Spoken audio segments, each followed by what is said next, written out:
أعوذ بالله من الشيطان الرجيم. بسم الله الرحمن الرحيم. الرحمن علم القرآن خلق الإنسان علمه البيان. الشمس والقمر بحسبان والنجم والشجر يسجدان والسماء رفعها ووضع الميزان ألا تطغوا في الميزان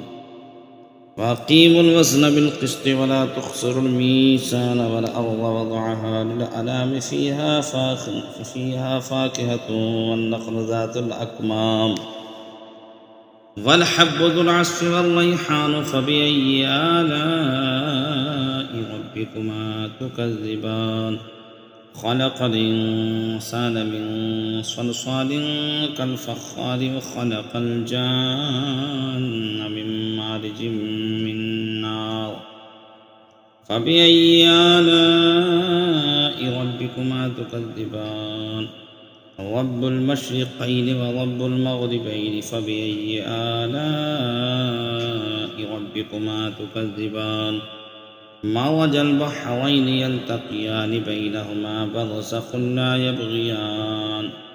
فبأي آلاء ربكما تكذبان يخرج منهما اللؤلؤ والمرجان فبأي آلاء ربكما تكذبان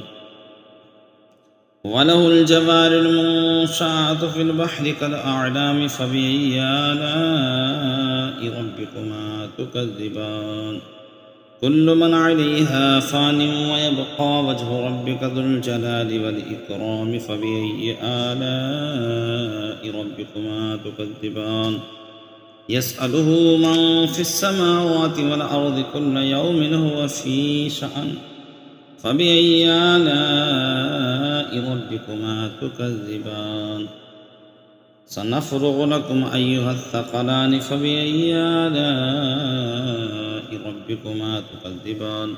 يا معشر الجن والإنس إن استطعتم أن تنفذوا من أقطار السماوات والأرض فانفذوا لا تنفذون إلا بسلطان فبأي آلاء ربكما تكذبان يرسل عليكما شواظ من نار ونحاس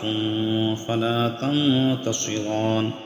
فبأي آلاء ربكما تكذبان فإذا انشقت السماء فكانت وردة كالدهان فبأي آلاء ربكما تكذبان فيومئذ لا يسأل عن ذنبه إنس ولا جان فبأي آلاء ربكما تكذبان يعرف المجرمون بسيماهم فيؤخذ بالنواصي والأقدام فبأي آلاء ربكما تكذبان هذه جهنم التي يكذب بها المجرمون يطوفون بينها وبين حميم آن فبأي آلاء ربكما تكذبان ولمن خاف مقام ربه جنتان فبأي آلاء ربكما تكذبان ذواتا أفنان فبأي آلاء ربكما تكذبان فيهما عينان تجريان فبأي آلاء ربكما تكذبان فيهما من كل فاكهة زوجان فبأي آلاء ربكما تكذبان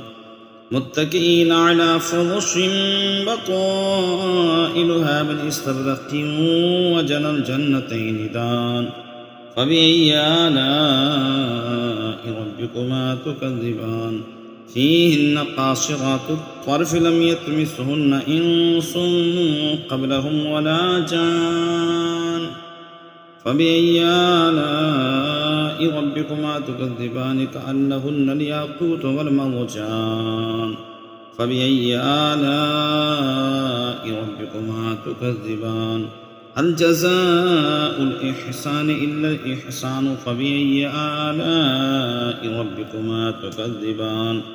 ومن دونهما جنتان فبأي آلاء ربكما تكذبان مدهامتان فبأي آلاء ربكما تكذبان فيهما عينان نضاختان فبأي آلاء ربكما تكذبان فيهما فاكهة ونخل ورمان فبأي آلاء ربكما تكذبان فيهن خيرات حسان فبأي آلاء ربكما تكذبان